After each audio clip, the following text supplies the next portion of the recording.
this show. So, boys, I want everyone to think of their favorite prop. Well, not think of it your favorite prop. You've already done that. But to bring to the table your favorite prop right now, we're going to go reverse order. Last time we went JD and across. This time we're going to start with Hefe. Hefe, what is your favorite prop in this game? All right, so I got 2 player props that are my favorite. I picked one from each side. He's not wrong about that. Still a first down. Congrats to Josh Allen, by the way. We haven't spoken about that, but I don't know if you guys saw the voting breakdown. That was nuts. Yep, I saw that. Did you see the one voter that gave Lamar a 4th place? Yeah. Like, that guy and the guy who didn't vote for Ichiro need to be just absolutely taken out of this country. I digress. Anyway. Also, wait, before you move on, because I'm still not over the Eli thing, they need to publish who voted for what. I'm sorry. I think that should be Why the around hell the do board. you get to make a vote on who makes the Hall of Fame, but you get to be hidden? To be hidden. That means it could be rigged. Show me who voted for who so I know who to hate. Continue. Agreed. I apologize. Agreed. Totally agree. It should be public knowledge. In both sports. Sports, football and baseball. Yeah. Screw it. Make it hockey too. Why not? All right. Okay. There we go. All right. I got a prop from each side. Let's start with Philly. So going on pretty much what I've said, I think Spagnuolo is going to run a defensive scheme that is going to be conducive to man-to-man defense, load the box, do whatever you possibly can. He did get robbed, but he had a really bad end to his season in PS2. He was hurt. Anyway, I think Spagnuolo is going to be putting pressure, loading the box to do whatever he can to keep the ball in Jalen Hurts' hands and make him win this game one way or another. I see a lot of disguised blitzes. I see Jalen Hurts looking for quick outs and safety nets. Who's Jalen Hurts' safety net? Dallas Goedert. Wild card round, 4 catches. Divisional round, 4 catches. Conference chip. Game got out of hand. He had 7 catches. Over 4.5 receptions is my favorite player prop for the Eagles on Dallas Goedert. I think you'll be seeing a lot of those outs, quick outs, slant routes, ways for Jalen Hurts to get the ball upfield. So that's my favorite prop on the Eagles side. Let's go over to the Chiefs side. I'm taking a flyer here. Xavier Worthy has been the Chiefs' best wide receiver in their 2 playoff games thus far. Hollywood Brown sprinkled in a little, and I'm only talking about wide receivers. Travis Kelce has been great throughout. But a guy that I thought would be more involved that in my opinion, is their most sure-handed wide receiver is DeAndre Hopkins. He literally has 1 catch for 11 yards combined in both games, and that just came in the last game here. His over-under is at 11.5 receiving yards. That's my favorite play on the Chiefs. That's crazy to me. It's so low. What a fall off he has had. Do you know, off the top of your head, anybody can answer this. Do you guys know what his anytime touchdown prop is? Because it's plus 650. Plus 650. Yeah. Yes. I gave it the way that I've been just staring at that, because in my mind, I'm like, man, 3rd down and 6.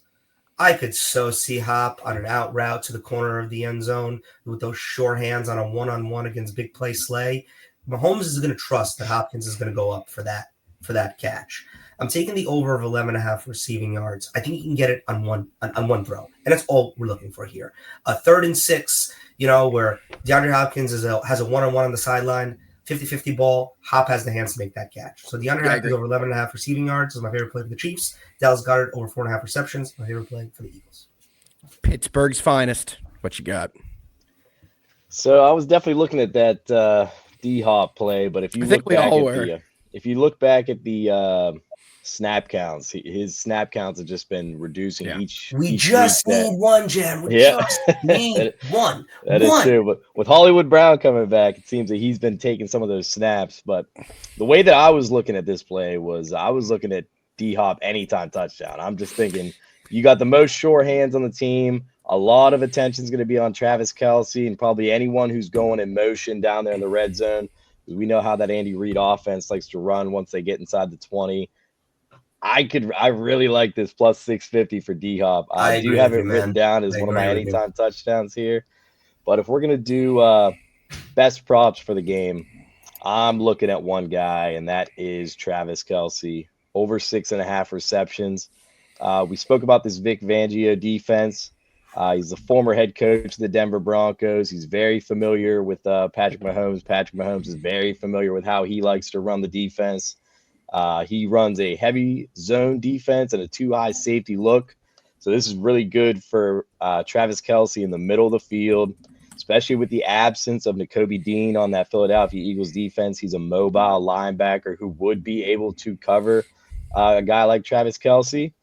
In the absence of Nakobe Dean, this Philadelphia defense has allowed 11 receptions and 104 yards to Zach Ertz, 7 receptions, 54 yards and a touchdown to Tyler Higbee. I think we're going to see another dominant game out of the tight end for the Kansas City Chiefs. This play is plus money. I think it's like plus 125 for over 6.5 receptions. His yardage is very tempting to me as well, but I think I'm more looking here for the value and just we were saying earlier we're not going to see a lot of big chunk plays from either side in this game outside of maybe Saquon Barkley. So I'm thinking a lot of dink and dunk down the field, just him kind of breaking off those routes that he has with Patty, and him kind of using that chemistry that he's built with Patrick over the years to, just find a way to get open, get a couple yards here and there. So I'm liking Travis Kelce over 6.5 receptions at plus money as one of my favorite plays. And then another play that I was looking at, it's each quarterback to throw an INT. Hefe was talking about it earlier. It's like which one of these quarterbacks is going to be the one to throw an INT and kind of help out that other team's defense. Neither of these quarterbacks have thrown an interception since November, and they're both plus money to throw one in this game. So I'm tempted to throw one on each of them. Jalen Hurts hasn't thrown a playoff INT since his debut in 2022. Patrick Mahomes hasn't thrown an INT since the last Super Bowl he was in. These guys are due. One of them's going to throw an INT. We're looking at plus money here, so one of them's going to do it. You just gave us all the reasons to bet the other way. You gave me no reason to throw an interception. It's a do method. The do factor, bro. Hey, we've seen these defenses. They apply the pressure. Both these quarterbacks, they have that mobile aspect to them, but they're not mobile. I think that these defenses are going to throw some sneaky looks at them. Don't look at me like that. What do you mean they're not mobile, bro? I mean, Jalen Hurts can run. Patrick Mahomes can waddle. He looks like he doesn't look like he's running out there. He's waddling. You mean the guy who had 2 rushing touchdowns last week? Yes, or 2 weeks guy. ago. 2 weeks ago, we had the break. That guy. 3. They're not mobile. All right. They can get out of the pocket. Any other props before we go over to Ben? I have one for best not the bets. Novelty prop yet, though. Yeah, I got some other ones. I'm going to save them for best bets. Love it. Ben, over to you, brother. What you got? All right. I have one prop I love for each team. And the first one I kind of teased a little bit in my breakdown. I truly, honestly believe that the Chiefs' main game plan here is going to force Jalen Hurts to throw the ball. That will do 2 things. It will force Jalen Hurts to throw the ball, which we know the Eagles usually aren't as good this year when he has been forced to do that. And all those extra guys up front will help to slow down Saquon Barkley, of course. That's going to be a tough task, but I truly believe that's going to be the way that they at least start to attack this game. Maybe they have to make second half adjustments, but in the first half, I really think we're going to see a lot of heavy pressure up front from the Chiefs. And I believe that they're going to try and make Jalen Hurts complete these big throws instead of just letting Saquon run on the ground and just tear them apart. So I would agree. Me to believe that if the Eagles can get near midfield, they see a lot of pressure coming. I think they're going to take some shots, and I love taking Jalen Hurts over 31.5 longest completion. We know AJ Brown can be a big game guy. I really think that they're going to throw some deep balls. I think they're going to try and beat some potential one-on-one coverages. I mean, Smith, he's banged up for this game. I feel like you got to think he's going to give it a go.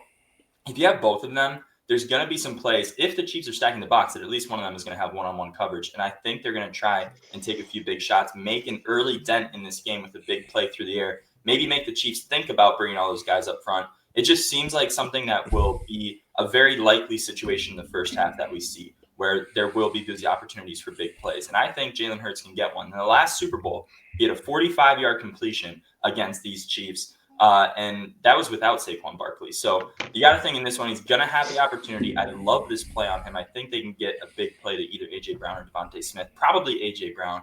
But I love that one. The other one I love for the Chiefs side is going to be Samaje Perine over 7.5 receiving yards.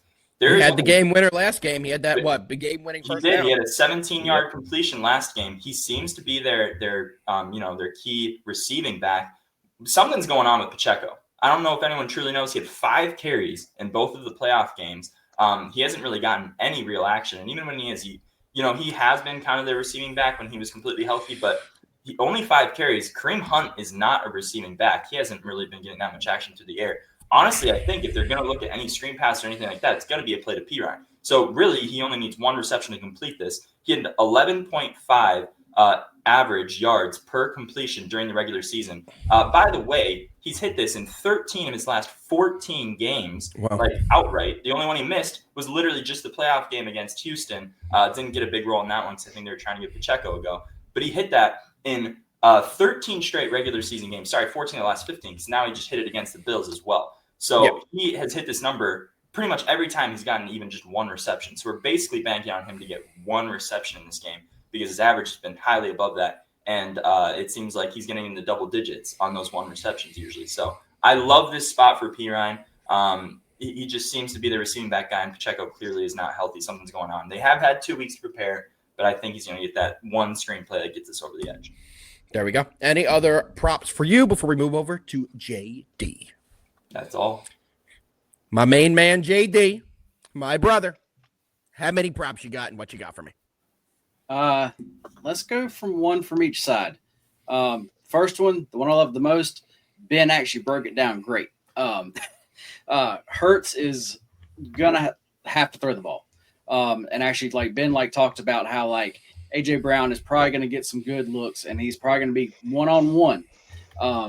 And to get him to score a touchdown at plus 180, I think is just I just think that price is just off. I'm on that as well. And so that, as far as just my favorite prop, that is by far it. Just actually because I think the price is just so far off there. The other one, as far as on the Chiefs, it's one that I've been playing, and I just have to ride it over again. That is Xavier Worthy over 6.5 rush yards. He just keeps going over this. I like that. I really think last game he had 16 yards. This just keeps going over, and they just keep it low. So I'm going to continue to just actually ride that one. I like it. Those are the 2 from you. Yep. I love it. I'll go into mine, guys. So the first one I'm going to be going over is an under prop. It's going to be Devontae Smith's under 52.5 receiving yards. I also like A.J. Brown's under as well, going to be honest here. So only in yards, though. I think A.J. Brown and Devontae could easily go over their catches and go over their catches pretty easily here. But I think the yardage is going to be low. I do think the Eagles are going to do every single thing in their power to maintain possession for as long as possible. Quick outs, 5-yard passes, moving the chains, and keeping the ball out of Patrick Mahomes' hands is the only way they can compete in this game, in my opinion. So I think that's what they're going to do. So there's a couple guys I really do like their under in yardage, but I like their over in receptions. It's a weird game to try and cap. But like I said, I think the Eagles are going to be targeting short yardage plays, maintain possession, and drain the clock, which hopefully will help Devontae Smith go under this 52.5. I also like A.J. Brown's totals a little bit more than I like Devontae. So my favorite play is going to be that Devontae Smith under 52.5 receiving yards. My favorite prop in the game, though, on the other side of the Chiefs, is going to be Patrick Mahomes rushing over 28.5 yards. In this game, he's going to have to create. The Eagles have a fantastic defense. He's going to have to do what he does in big moments, extend plays, and create with his legs. We saw him do it against the Bills all game long. We see it every postseason. This is what he does. In big games that are not in the regular season, he utilizes his legs quite frequently. He doesn't want to get hurt in the regular season, take unnecessary hits. But when we get to the postseason, especially the Super Bowl, we will see him move. And I do think we will see him hit over 28.5 yards. I think we could see him easily hit 40 yards in this game. There's one more prop I want to go over. It's kind of like a novelty prop, but it's not. It's a game special on FanDuel. So if you guys have FanDuel, this is a bet I absolutely love. Team to score 1 rushing touchdown and 1 passing touchdown in each half. Just for a small play, it's plus 7,500. Now, both these teams are made up to have 1 touchdown on the ground, 1 passing. They're both very balanced. I do think the Eagles are going to stack the box on their side, and on the other side, the Chiefs are also going to stack the box. The Chiefs are going to do everything in their power to not allow Saquon to run for 500 yards and 5 touchdowns. I think Saquon gets in at least once rushing, and I think they're going to have to utilize the passing game. I love A.J. Brown in this game, like JD said. A short, let's say they get to the 5-yard line, the Chiefs stack the box. You have single coverage with A.J. on the outside. He's going to score, 7 out of 10 times in that scenario. And I think we will get a couple of those looks in this game. So those are my favorite props on this one. And my